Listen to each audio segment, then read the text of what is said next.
الجزائري الكبير رياض وكابيرو. رياض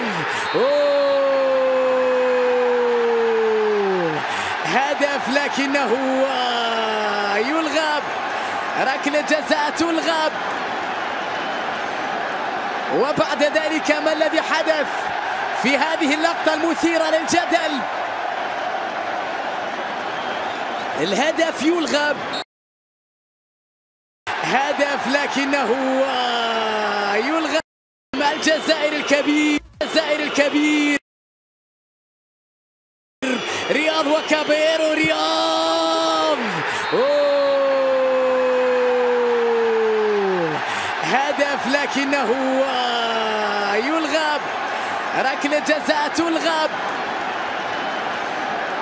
وبعد ذلك ما الذي حدث في هذه اللقطة المثيرة للجدل؟ الهدف يلغى. شوف